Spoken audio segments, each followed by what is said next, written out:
नमस्कार। National India news के special show जनता की पुकार में आपका स्वागत है। मैं हूं महेंद्र यादव। साथियों, हम सभी को पता है कि जीडीपी के पिछले तिमाही के आंकड़े आए हैं और बेहद निराशाजनक रहे हैं। केंद्र सरकार के सांख्यिकी मंत्रालय के अनुसार 2020-21 वित्त वर्ष की पहली तिमाही यानी अप्रैल से जून के बीच विकास दर में 23.9% की गिरावट दर्ज की गई है। साथियों, आपको याद होगा कि जब भाजपा सरकार आई थी और सरकार आने के पहले चुनाव जो हुए थे, 2014 के पहले वाले चुनाव थे या अभी 2019 के पहले भी इसी तरह के दावे किए जा रहे थे कि अर्थव्यवस्था को 10% से ऊपर तक ले जाएंगे, विकास दर को ले जाएंगे। और जो पिछली सरकारों का जो भी जीडीपी थे और जो भी आंकड़े थे उनको बहुत निराशाजनक बताया जा रहा था। 2022 तक किसानों की आमदनी दोगुना करने की बात कही जा रही थी। सबको मकान, सबको आवास, जितने भी तरह के वादे हो सकते थे वो सारे वादे किए जा रहे थे। और अब सामने आ गया है हकीकत कि मौजूदा भारत सरकार, मौजूदा मोदी सरकार, भाजपा सरकार आर्थिक मामले पर एकदम बुरी तरह से फेल हो चुकी है। जीडीपी की इस गिरावट को एक तरीके से देखें तो उसको किसी स्टूडेंट की मार्कशीट की तरह देखा जा सकता है। साल भर उसने कितनी पढ़ाई की, उसने कितना ज्ञान हासिल किया, कितना वो काबिल बना है और उसकी पढ़ाई और उसका भविष्य किस रास्ते पर जा रहा है, ये जिस तरीके से उसकी मार्कशीट से पता चलता है, केंद्र सरकार के आंकड़े इसी तरीके से जीडीपी से पता चलते हैं। अब ऐसी स्थिति में क्या किया जाए और इस स्थिति को किस नज़रिए से समझा जाए, इस पर बात करने के लिए हमारे साथ हैं वरिष्ठ पत्रकार महेश डोनिया जी, और हमारे साथ हैं दिल्ली से ही हैं सामाजिक कार्यकर्ता एडवोकेट वरुण ठाकुर, और सामाजिक राजनीतिक विश्लेषक डॉक्टर मनीषा बांगर जी भी हमारे साथ हैं। शुरुआत में करना चाहूँगा महेश जी आपसे। महेश जी, जो अभी जीडीपी की जो गिरावट हुई है बहुत ज़्यादा गिरावट है, 23.9 माइनस में 23.9 तक ये पहुंची है। लेकिन अगर आप देखें कि मार्च से लॉकडाउन लगा हुआ है, सारी गतिविधियां बंद हैं, सारा उत्पादन बंद है, सारी आर्थिक गतिविधियां बंद हैं, तब तो ये गिरावट होनी ही थी। और इस तरह की जो स्थिति है, ये निश्चित तौर पर यह बात तो सही है कि ये वैश्विक संकट है, तो इसका असर भारत पर भी होना चाहिए था और भारत पर भी हुआ है। तो इसमें नई बात क्या है और इसमें चिंता की बात क्या है? दोस्तों, जहाँ तक मेरी समझ है और जहाँ तक मेरी जानकारी है, एक जिस समय वाकई भारत विश्व गुरु था, हमारे देश का जो सकल घरेलू उत्पाद था या जीडीपी थी, वो विश्व का 37% था। और आज हम आधुनिक भारत में अपनी जीडीपी को -23.42 में ले आए हैं। मतलब कि लगभग वो जो विश्व गुरु की जो हमारी जो जीडीपी थी उस दौर की, उसकी तरफ माइनस की तरफ बढ़ते जा रही है। और मुझे इसमें कोई हैरत नहीं होगी, आश्चर्य नहीं होगा कि अगर इस वित्त वर्ष के समाप्त होते होते यह जीडीपी -37 पहुंच जाए। एक बात।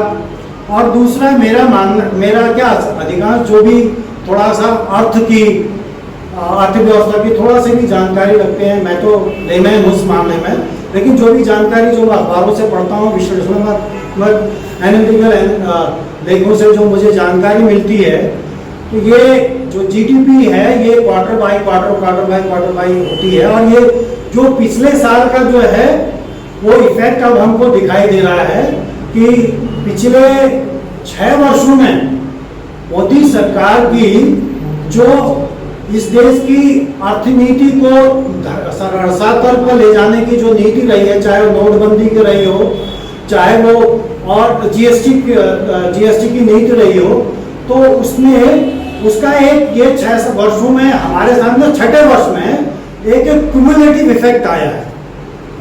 क्यूमुलेटिव मतलब एक समुच्चय, एक समेकित हमको इसका प्रभाव देखने को मिलता है। तो इसमें आपको पीछे जाना पड़ेगा, आपको जीएसटी से पहले नोटबंदी में जाना पड़ेगा। नोटबंदी से कितना नुकसान हुआ, भारत में कुछ इंडिपेंडेंट जो है इकोनॉमिक जो है थिंक टैंक है, इसमें एक centre for monitoring Indian economy है। तो उसके आंकड़ों के हिसाब से ये नोटबंदी में कम से कम 3.5 मिलियन रोजगार खत्म हुए हैं।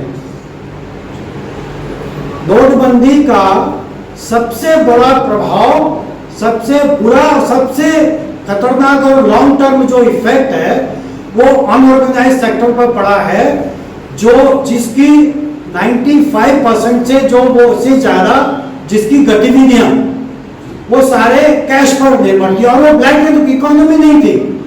मैं आपको यहां बता दूं कि ब्लैक जो आरबीआई के आंकड़े थे, जब नोटबंदी की बात चल रही थी तो आरबीआई ने अपने आंकड़े निकाले थे। उन आंकड़ों के हिसाब से, और जितने भी अर्थशास्त्री हैं, चाहे वो कौशिक बसु हों जो इस व्यवस्था के पाले पोसे हों, चाहे वो कोई कांत हो, अमिताभ कांत हो, चाहे वो आपके नोबेल लॉरेट हों, कोई भी हो, सबकी यही सहमति रही है कि जो ब्लैक इकोनॉमी है, हमारी पूरी ब्लैक इकोनॉमी सिर्फ 5% है, 5% है। तो 5% को कंट्रोल करने के लिए या उस पर आपने नकेल कसने के लिए 95% इकोनॉमी पर एक तरीके से सर्जिकल स्ट्राइक करी। ये बात बहुत आपने सही तरीके से बताई है कि, और मेरा भी निष्कर्ष कुछ इसी तरह का रहा है कि जो भी आर्थिक तबाही इस समय दिख रही है, अब सिर्फ आर्थिक तबाही नहीं कह सकते, इसको देश की तबाही कहना चाहिए। इसके लिए सिर्फ लॉकडाउन को जिम्मेदार बताना कहीं ना कहीं ये तो सरकारी तर्क हो जाता है। यानी इसके पीछे कई नोटबंदी जैसे और जीएसटी जैसे कहीं ना कहीं सरकार के कई सारे ऐसे कदम रहे हैं। वरुण ठाकुर जी, अभी जब से ये आंकड़े आए हैं उसके बाद से राहुल गांधी भी काफ़ी सक्रिय हो गए हैं, लगातार अपनी वीडियो सीरीज जारी कर रहे हैं। एक मौका उनको इस तरीके से लग रहा है कि वो सामने आके ये साबित करें कि हाँ, कांग्रेस इस समय मजबूत विपक्ष की भूमिका में निभा रही है। क्या लगता है आपको, वास्तव में कारण क्या है इसके, जो आर्थिक इतनी तबाही हो रही है, इसके पीछे कारण आप क्या क्या मानते हैं? क्या सिर्फ ये कहना कि लॉकडाउन लगा हुआ था इसलिए ये तबाही हुई है, ये क्या सरकार का ये तर्क पर्याप्त है? नहीं, इसके पीछे बड़ा सिस्टमेटिक प्लान रहा है। इसमें हम सभी दोषी हैं कि हम इस ट्रैप में फंस गए। और हम लोग एक जो गुजरात मॉडल पेश किया जाता था, हम लोगों ने कभी भी गुजरात जाके देखने की जहमत नहीं उठाई कि गुजरात में एक्चुअल हुआ क्या है। वो जो गुजरात मॉडल पूरे देश पे जो लागू किया गया है, जैसा गुजरात को ध्वस्त किया था मोदी साहब ने, ऐसे ही ध्वस्त कर दिया देश को। उन्होंने बड़ा सिस्टमेटिकली किया। होता क्या है, मैं बड़ा सरल उदाहरण में दूंगा। जैसे घर एकदम व्यवस्थित हो, सिस्टमेटिक हो, और घर में कोई ऐसा चलाने वाला आ जाए जो काम तो कुछ करे नहीं और तो खर्चे उसके जहां के तहां है, तो बेचना शुरू कर देता है, क्योंकि वो काम तो कुछ कर नहीं पा रहा है, खर्चे एज इट इज हैं। तो धीरे धीरे वो उस चीज को डिसबस करता है और कहता है कि बिल्कुल खुशहाल है, सारे खर्चे बिल्कुल पूरे चल रहे हैं, सारी व्यवस्थाएं एकदम दुरुस्त हैं, बिल्कुल हम एकदम देश को एक नई दिशा देने वाले हैं, वो दे दी है। इस तरीके का एक माहौल बनाया जाता है। और लोकतंत्र में जो चेक एंड बैलेंस का जो सिस्टम था, जो बाबा साहब ने हम लोगों को दिया था, जो हमारे इंस्टीट्यूशन थे, उनको इस तरीके से कोलैप्स किया गया है ताकि वो काम करना बंद हो। तो इन काम ना कर पाए, इससे नुकसान भी सरकार को ही होता है। अल्टीमेटली चेक एंड बैलेंस से होता है कि सरकार अगर कहीं गलत कर रही होती है तो ये जो इंस्टीट्यूशंस हैं वो सरकार को सचेत करते हैं। ये सरकार की मदद के लिए होते हैं इंस्टीट्यूशन। अल्टीमेटली लोगों को कैसे हम अच्छी गवर्नेंस, अच्छा उनके लिए सुविधाएं या एक ऐसा वातावरण दें ताकि लोग अपने आप को विकसित कर सकें और लोग अपने प्रतिभा का पूरा उपयोग कर सकें। ये माहौल देने का काम है सरकार का। और ये बाबा साहब ने जिस तरीके से डेमोक्रेसी का जो सेटअप जमाया हुआ था, उसमें हर चीज का चेक एंड बैलेंस था। पर जैसे 2014 में मोदी सरकार आई, उन्होंने सबसे पहले इंस्टीट्यूशंस को खत्म करना शुरू किया। आज देखें तो कोर्ट ऐसे बिहेव कर रहा है जैसे इनके गुंडे होते, जैसे सरकार के गुंडे या जैसे साहूकार के गुंडे। इसी तरीके से कोर्ट आज बिहेव कर रहा है और सरकार के पक्ष में लगातार निर्णय दिए जा रहा है। अभी एक हाल में ही आया एक निर्णय, साहब 48,000 झुक गए, एक ही बार ऋण हटा दो, उनके ऊपर कोई कानून नहीं लागू होगा। मतलब ये बड़े हास्यास्पद निर्णय होते जा रहे हैं और इसके खामियाजा कोर्ट को नहीं भुगतना है, ये भुगतना है सरकार को, अल्टीमेटली आम आदमी को। तो हम लोगों की ये ज्यादा जिम्मेदारी है, हमारे जैसे व्यक्तियों की, कि इस चीज को समझे। और क्योंकि ये देश न मोदी चला रहे हैं, न राहुल गांधी चला रहे, देश है हमारे और आपके से, और इसकी ज्यादा जिम्मेदारी हमारी और तुम्हारी है। राहुल गांधी क्या कह रहे, क्या नहीं कह रहे थे, वो एक अलग विषय है, क्योंकि राहुल गांधी एक, हमें तो ये लगता है कि एक व्यक्ति है जिसको पप्पू बुलाते हैं, पूरे देश के लोग पप्पू बुलाते हैं, और एक वो व्यक्ति है जिसने पूरे देश के लोगों को पप्पू बना दिया है। तो हमें सोचना पड़ेगा कि क्या स्थिति हो गई है, हम लोग कैसे पप्पू बन गए हैं, इस बारे में हमें अपना आत्मलोकन करना पड़ेगा। और ये जीडीपी और इसके बाद में जो भयावह स्थिति आने वाली है, ये बहुत दुखद है, और लोगों के लिए जिस तरीके से अभी जो दिखाया नहीं जा रहा, जो ग्राउंड। डॉक्टर मनीषा बांगर, सरकार का तो कहना है कि ये वैश्विक संकट है, पूरी दुनिया पर ये संकट है कोरोना की वजह से जो आया है। तो ऐसे में सभी को चाहिए कि सरकार का विरोध ना करें, और सरकार जो कर रही है उसका सब लोग पूरी तरह से समर्थन करें। कितनी सरकार के इस आह्वान से आप कितनी सहमत हैं? तो यह है कि विरोध ना करे, ये नेचुरली बीजेपी को लगेगा, और वैसे उनका रुख रहा है, हम देख रहे हैं उनके पिछले 8 साल से। जो भी विरोध मतलब क्या, उनकी नीतियां जो देश के खिलाफ जाती है उसका विरोध अगर होता है तो उसके साथ वो क्या उनका क्या प्रावधान करके रखते हैं वो हमें नजर आ रहा है। लेकिन उनका छोड़िए, हम अपने देशवासियों का और पूरे देश की अगर हमको चिंता है तो हमको इस पूरे तमाम मसले को बहुत संजीदगी से देखना पड़ेगा, और हर व्यक्ति को आखिरी माइल तक इस चीज को पहुंचाना पड़ेगा। पहली बात तो ये है कि जीडीपी की संजीदगी जो है कि वाकई में सिर्फ ये 23% का मामला है जो -23 गई है, कि उससे भी ज्यादा संजीदगी का मामला है, उससे भी ज्यादा ग्रेव और बहुत सीरियस मामला है, ये मैं पहले बताने की कोशिश करूंगी। दूसरी बात यह है कि हमें अक्सर और हाल ही में जितना भी ये फायर फाइटिंग एक्सरसाइज जो गवर्नमेंट कर रही है, बीजेपी के लोग कर रहे हैं, और ट्विटर पे और सोशल मीडिया पर लोगों को भटकाने की कोशिश हो रही है कि भारत की नहीं गिरी है, पूरे तमाम दुनिया की और कई देशों की, जैसे कि उन्होंने बताया कि यूएस की 32% गिरी है, यूके की 21% गिरी है। ऐसा करके ये बताने की कोशिश कर रहे हैं कि हम यहाँ पर जो हो रहा है वो सभी के साथ हो रहा है, इसलिए हमारे साथ हो रहा है। तो इसके पीछे जो क्लैरिटी है ये मैं देना चाहूंगी। और तीसरा, लॉकडाउन के आपने तो बिल्कुल, महेश जी ने और वरुण जी ने इसको गिना ही दिया है कि इसके पहले की जो नीतियां हैं, तमाम उन नीतियों का हश्र हमें आज खामियाजा उसका भुगतना पड़ रहा है। लेकिन अगर सिर्फ लॉकडाउन की भी बात करते हैं, तभी भी उस दौरान भी बीजेपी की कितनी बड़ी ब्लंडर्स रहे हैं उसको मैं बताने की कोशिश करूंगी। और आखिरी में कि इसके साथ हम क्या किया जा सकता है, सोल्यूशन कहाँ रहता है। तो सबसे पहले ये जानना होगा कि यह जो इंडिया की जो गिरी है वो दुनिया में आज टॉप पर है। क्यों? क्योंकि ईयर टू ईयर कैलकुलेशन अगर इंडिया के जीडीपी कैलकुलेशन में होता है, वहां पर अगर ईयर टू ईयर अगर हम लोग देखते हैं तो क्वार्टर टू क्वार्टर के साथ मिलाना पड़ेगा। और क्वार्टर टू यूएस में जो कैलकुलेशन होता है और इंडिया के कैलकुलेशन में बहुत फर्क है। इंडिया का कैलकुलेशन हमने जो किया है, फॉर एग्जांपल मार्च से लेकर तो अगले 3 महीने का ये क्वार्टर का किया है, तो हमने 2019 का और 2020 का ये क्वार्टर का एनालाइज किया है, तब वो 9 हुआ और उसके बाद में -23 हुआ है। यूएस में और तो बाकी के देशों में वो क्वार्टर टू क्वार्टर कंपैरिजन करते हैं, उसके अगर क्वार्टर टू क्वार्टर अगर करते हैं, और यही नहीं तो वो उसका एनुअलाइजेशन भी करते हैं। मतलब अगर 10% गिरती है तो वह ये अगर क्वार्टर में 10% गिरती है तो अगले पूरे साल में कितनी गिरेगी वो एनुअलाइज स्कोर आपको बताते हैं।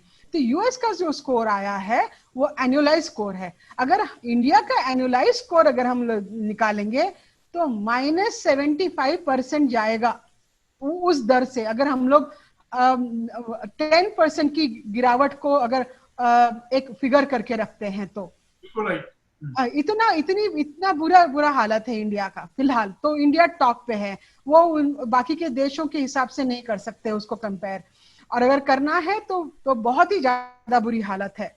दूसरी बात यह है कि लॉकडाउन के ही दौरान में अगर हम लोग देखते हैं तो हमको देखना पड़ेगा कि एग्जैक्टली कौन से एरियाज में यह कम हुई है। आप तमाम ये ग्रॉस डोमेस्टिक प्रोडक्ट है, राइट, जीडीपी के है क्या, प्रोडक्शन कम हुआ है। आप देखेंगे कि जो आप स्टील का प्रोडक्शन देखिए, आप कोल का प्रोडक्शन देखिए, आप जो कार्गो एयरपोर्ट्स पे ट्रांजैक्ट किया जा रहा है, एयरपोर्ट पे कितना ज्यादा ट्रैफिक है या नहीं है, ऐसे तमाम कंपोनेंट्स होते हैं जीडीपी को असेस करने के हैं। उसमें उन तमाम कंपोनेंट्स में गिरावट आई हुई है, कोई एक कंपोनेंट में ही नहीं आई हुई है। तीसरा, और यहीं पर यह बहुत इंपॉर्टेंट बात बताना चाहूंगी कि यहाँ पर जिस क्षेत्र को और जिन लोगों को सबसे ज्यादा जिनका अवहेलना हुई है, और वो है एग्रीकल्चरल सेक्टर। वही सेक्टर आज जो कुछ बची हुई है हमारी जीडीपी ना, वो एग्रीकल्चर सेक्टर की वजह से बची हुई है, क्योंकि आज सबसे ज्यादा बढ़त वहीं पर हमको नजर आती है। ये चीज हमको क्या बताता है, आप अगर जीडीपी के कंपोनेंट्स देखते हैं, पहला मुख्य कंपोनेंट होता है कि हमारा प्राइवेट कंपोनेंट, मतलब अगर हम प्राइम मिनिस्टर से लेकर तो जो आखिरी व्यक्ति है इस देश का बाजार जाता है और जो खरीदी हम लोग करते हैं वह 54% इस देश का है, उसमें गिरावट आई है और आनी ही थी, जो कि पूरे दुनिया में आई हुई है। दूसरा कंपोनेंट होता है वो प्राइवेट इन्वेस्टमेंट का होता है, तीसरा होता है गवर्नमेंट इन्वेस्टमेंट का होता है, और चौथा होता है एक्सपोर्ट। एक्सपोर्ट तो हम लोग करते ही नहीं, हम तो सिर्फ इंपोर्ट करते रहते हैं। गवर्नमेंट का इन्वेस्टमेंट तो हमने किया ही नहीं, हम तो पब्लिक सेक्टर को बेची चले जा रहे हैं। और जहां पर प्राइवेट इन्वेस्टमेंट है उसको इन्होंने, वो प्राइवेट इन्वेस्टमेंट को यहाँ पर इन्वेस्टमेंट के तौर पर पूरे देश को बेचा। और जब जरूरत इस देश को है प्राइवेट इन्वेस्टर्स के तरफ से इन्वेस्ट उन्होंने करना चाहिए था ताकि जीडीपी को स्टेबल किया जा सकता था, उस वक्त वो लोग इन्वेस्ट नहीं कर रहे। वो चाह रहे कि हमको बेल आउट किया जाए, वो चाह रहे कि गवर्नमेंट के सेक्टर्स को बेचकर प्राइवेट सेक्टर को बेल आउट करके इन्होंने जो जितना करोड़ों में और अरबों में अपने तक धन संपत्ति देश की सीमित करके रखी है, 4-5 लोग तो भाग गए, उसके पीछे 500 लोग भाग गए, और जो बाकी के जो यहाँ पर इंडिया में बैठे हुए हैं वह अपना जो कब्जा करके रखे हैं वो इंडिया के इन्वेस्टमेंट सेक्टर में वो लगा नहीं रहे। मतलब आपका पब्लिक सेक्टर को बेचकर डिसइन्वेस्ट करके उनको पैसे दो, उनके लिए लगाओ, ये यहाँ पर तरीका लगाया जा रहा है। इस तरह से ये पूरा का पूरा एक बहुत बड़ी एक कैपिटलिस्ट ही नहीं तो उच्च वर्णीय और साजिशन तरीके से बीजेपी ही नहीं तो इसमें कांग्रेस की भी पूरी तरह से मिले भिगत है। मैं आपको इसमें बताना चाहूंगी, राहुल गांधी का कोई नैतिक अधिकार नहीं बनता है कि वो आज इस बात को करे। जो निजीकरण जिस तरह से इन्होंने लाया है, निजीकरण के खिलाफ एक वर्ड क्यों नहीं बोल रहे हैं? रेलवे का निजीकरण हो रहा है, उसके खिलाफ क्यों नहीं बोल रहे हैं? समझेंगे कैसे चीजें? अगर एग्रीकल्चर से हमको अगर आज स्टेबलाइज हो सकता है तो रेलवे के जरिए से भी हो सकता था, तमाम पब्लिक सेक्टर के जरिए हो सकता, लेकिन नहीं होने दे रहे हैं। और मैं लॉकडाउन पर आती हूँ, अभी मेरा जो आखिरी मुद्दा रहा है, तो लॉकडाउन के वक्त में आज बाकी के देश में, बाकी अमेरिका में हो या फ्रांस में हो या जापान में हो, वहां पर भी गिरावट आई, लेकिन वो स्टेबलाइज हो रहे हैं। और अमेरिका तो उसमें से निकल रहा है, चाइना तो कब का निकल गया, इंडिया क्यों नहीं निकल पा रहा है जबकि हम सितंबर में पहुंचे हुए हैं? क्योंकि अमेरिका का जो लेबर है वो शहरों में बसा हुआ है, उनकी इंडस्ट्रीज जहां पर है वो शहरों में बसी हुई है। हमारा जो लेबर है वो गांवों से लेकर शहरों में आता है। गांवों में तो इन्होंने इंडस्ट्रीज रखी नहीं है, और अगर रखी हुई है तो वहां पर उन्होंने एम्प्लॉयमेंट थोड़ी ना बढ़ाया है। अगर एम्प्लॉयमेंट बढ़ाते थे तो ये जो माइग्रेंट है, जो ये पूरा जो हमको प्रॉब्लम दिखा है, वो अपने गांवों से छोड़ के शहरों की तरफ तो नहीं ना उनको आना पड़ता था। जब आ ही गए तो इन्होंने लॉकडाउन के वक्त में सबसे ज्यादा जातियां और सबसे ज्यादा अवहेलना और सबसे ज्यादा क्रूरता अगर की है तो माइग्रेंट लेबरर्स के साथ में की है। अगर इन्होंने माइग्रेंट लेबरर को शहर में ही रोका रहता था, नहीं जी, आपने बिल्कुल बिल्कुल आपने सही कहा। और सबसे मुझे आपकी जो बात इंपॉर्टेंट लगी, सबसे खास आपकी वो जो बात लगी कि सरकार ने इसमें जिस सेक्टर को सबसे ज़्यादा बर्बाद करने की कोशिश की, यानी एग्रीकल्चर सेक्टर को, तो और इस समय जो कुछ लाज अगर बचाई है तो वो एग्रीकल्चर सेक्टर ने ही बचाई है। जीडीपी में जो शामिल किए गए 8 सेक्टर हैं उसमें से केवल एग्रीकल्चर ही एकमात्र ऐसा सेक्टर रहा है जिसमें बढ़त देखी गई है। बाकी के जो 7 सेक्टर हैं जी, बाकी के जो 7 सेक्टर हैं उनमें सभी में गिरावट देखी गई है। महसी में आपने बताया कि बहुत, दरअसल इस प्रोग्राम में भी हमने आम जनता के हिसाब से समझने की कोशिश की है, क्योंकि अब ये मामला जो जितना गंभीर हो गया है वो ऐसा नहीं है कि इस पर सिर्फ कुछ अर्थशास्त्री बैठ के बात कर लें। जैसे कोरोना का मामला है जो, वो सिर्फ डॉक्टरों का मामला नहीं रह गया कि सिर्फ डॉक्टर ही उस पर बातचीत करते रहें, पूरा देश और पूरी दुनिया का उस पर असर हो रहा है। तो अर्थव्यवस्था की जो तबाही हो रही है उसका भी असर अब पूरे देश पर जाने वाला है, पूरे देश पर पहले लंबे समय से जा रहा है। तो जो अर्थव्यवस्था के जानकार उतने नहीं हैं, अर्थशास्त्री नहीं हैं, उन पर तो उसका सबसे ज्यादा असर पड़ रहा है। तो ऐसी स्थिति में अब क्या लगता है कि आने वाले समय में कैसी स्थिति होने वाली है, किस तरह की मुश्किलों का सामना हम लोगों को करना पड़ेगा, और क्या इसमें आपको लगता है कि कुछ आप अपने लोगों को बता सकें, समझा सकें कि ऐसा करके आप थोड़ा बहुत अपने लिए राहत हासिल कर सकते हैं?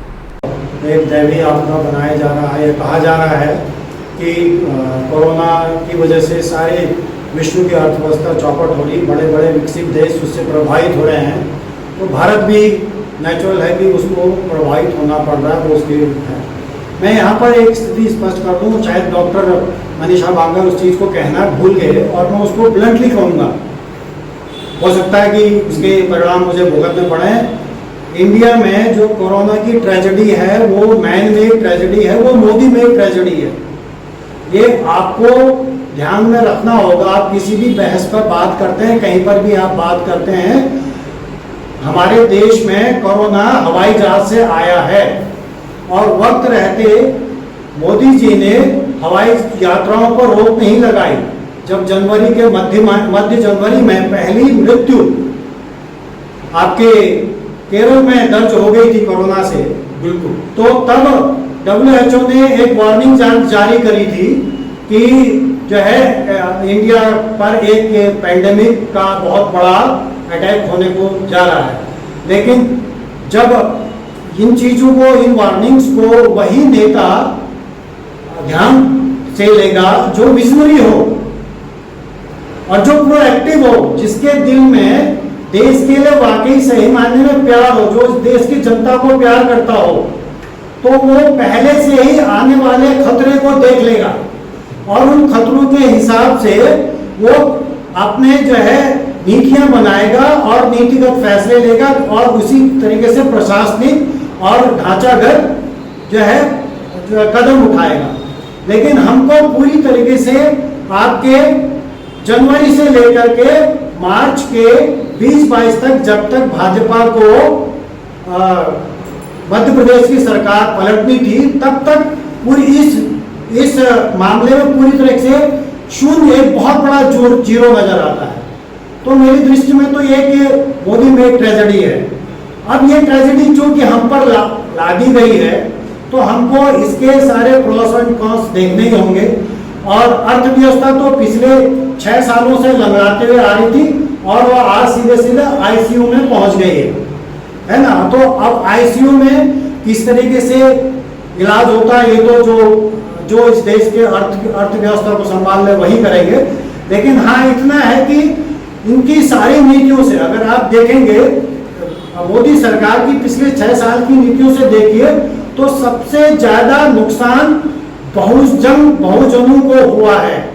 चाहे वो नोटबंदी है, नोटबंदी का सबसे बुरा प्रभाव अनऑर्गेनाइज सेक्टर को हुआ है और अनऑर्गेनाइज सेक्टर में सबसे ज्यादा लेबर या छोटे मोटे कारोबार करने वाले, धंधे करने वाले, कॉटेज इंडस्ट्री चलाने वाले वो बहुजन ही हैं।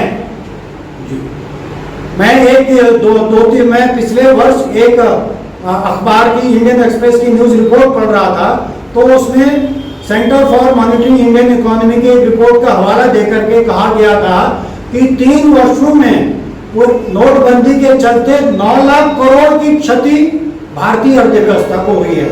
तो जैसे कि पहले मैंने कहा था कि एक क्यूमुलेटिव इफेक्ट हमको देखने को मिल रहा है अर्थव्यवस्था में, ये कोरोना की वजह से बिल्कुल नहीं हुआ है, बिल्कुल नहीं हुआ है। अब कोरोना का जो इफेक्ट है, जिस पेंडेमिक का इफेक्ट है अर्थव्यवस्था पर, वो अगले फाइनेंशियल ईयर में जब जीडीपी के आंकड़े आएंगे, जब सारे सेक्टर की डेवलपमेंट के आंकड़े आएंगे और आरबीआई की रिपोर्ट आएगी, एसबीआई की रिपोर्ट आएगी, तब वो स्थिति क्लियर होगी कि हाँ, पेंडेमिक की वजह से हमारी देश की अर्थव्यवस्था को इतना नुकसान हुआ। और मुझे पूरा विश्वास है ये -37% तक आंकड़ा छुएगा। और इसमें एक बात महत्वपूर्ण ये है, जिस तरीके से कोरोना से लड़ाई लड़ी गई है वो एक नी-जर्क रिएक्शन में कहूंगा। जब आप नी-जर्क रिएक्शन करते हैं तो इसका मतलब आपके पास कोई पॉलिसी फ्रेमवर्क ऐसी महामारियों से या ऐसी प्राकृतिक आपदाओं से लड़ने के लिए बिल्कुल नहीं है। सब आपको ध्यान होगा, मार्च से पहले WHO ने भारतीय सरकार को कोरोना पेंडेमिक की लड़ाई के लिए लगभग $1.5 अरब की धनराशि कर्ज में दी थी। उसके बाद $1 अरब समथिंग IMF ने दी। तो कुल मिला के जो 6-7 हजार करोड़ भारत के खाते में आए, और ये पब्लिक मनी है क्योंकि ये कर्ज है, कोई ग्रांट नहीं है, कोई ग्रांट इन एड नहीं है कि जो है WHO इसको देके भूल गया। ये हम पूरे देश पर कर्ज है और हमको ये कर्ज को चुकाना पड़ेगा, भले वो 20 साल में चुकाएं या 30 वर्ष में चुकाएं। तो उसका हिसाब किताब कहाँ गया, वो पैसा क्या गया, उसका कुछ नहीं। 7,500-6,000 करोड़ अगर मोदी जी की सरकार सेंसिटिव होती तो जो मजदूर सड़कों पर मरे, जो रेल की पटरियों में कट के मरे, तो उनकी उस पर तीमारदारी पर लगा दिया गया होता, उनको वहीं रोक दिया गया होता कि भाई आप पैनिक मत होइए, आप अपनी जगह बने रहिए, हम आप तक पहुंचते हैं, आपको राहत पहुंचाते हैं। तो मेरी नजर में ये पूरी पिछले 6 वर्षों से जो अर्थव्यवस्था है, ये बहुजन विरोधी अर्थव्यवस्था आई है। इसने कृषि क्षेत्र को भी नुकसान पहुंचा है, इसने जो है इंडस्ट्री को भी नुकसान पहुंचा है, इसने ऑर्गेनाइज सेक्टर को भी नुकसान पहुंचा है और इनऑर्गेनाइज सेक्टर को भी नुकसान पहुंचा है। मैं बता दूं, ऑर्गेनाइज सेक्टर में सिर्फ 10% जो है कामगार काम करते हैं और अनऑर्गेनाइज सेक्टर में 90% कामगार काम करते हैं।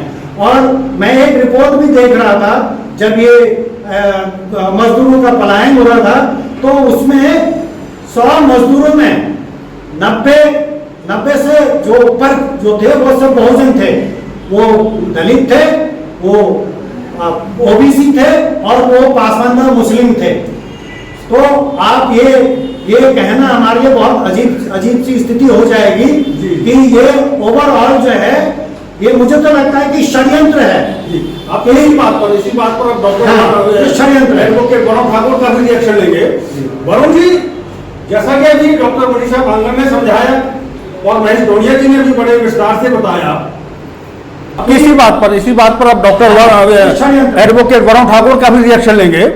वरुण जी, जैसा कि अभी डॉक्टर मनीषा बांगर ने समझाया और महेश डोडिया जी ने भी बड़े विस्तार से बताया, तो इस पर आपका कहना क्या है कि इन्होंने मतलब है कि ये तो मोदी मेड संकट है, मोदी मेड क्राइसिस है। सरकार ने खुद ही इस संकट का आह्वान किया है और इस आपदा को अपने फायदे के लिए अवसर में बदल लिया है।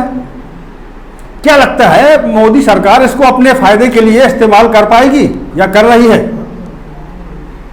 मैं सर इसमें 2 चीजों को डिस्कस करूंगा सर।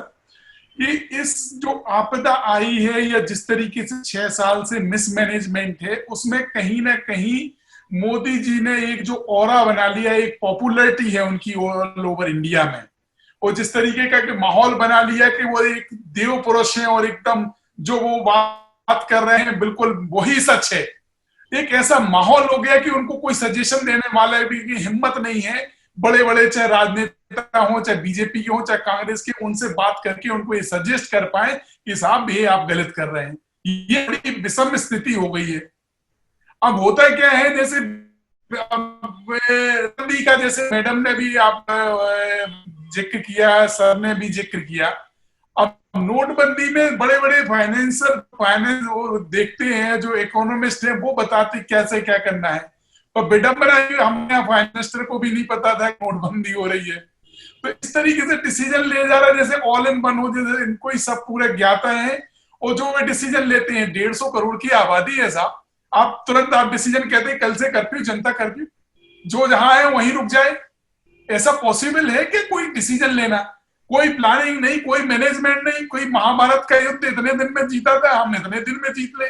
मतलब आप इनकी सोच देखो, इनको इतना विजन नहीं था कि बीमारी कितना चलेगी, कितना क्या है। इनके पास में कोई डाटा तथ्य नहीं थे, और ये इनके पास ना कोई इसकी जानकारी देने वाले, किसी में हिम्मत नहीं थी कि मोदी जी को वो गाइड कर पाएगा, प्लीज आप ऐसा मत करिए, क्योंकि ये जो बीमारी है उसका बेहद स्वरूप है। इससे पूरे देश में जो हाहाकार मचेगा, उसके परिणाम बड़े दुखद होंगे।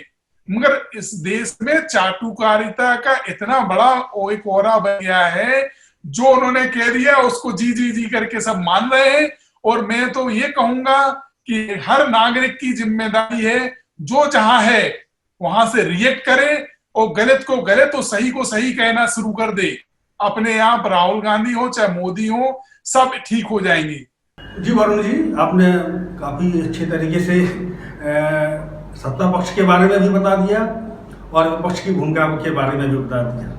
सत्ता पक्ष के बारे में बात कर रहे हैं तो इस पूरे घटनाक्रम में वित्त मंत्री ने तो साफ कह दिया कि ये तो एक्ट ऑफ गॉड है।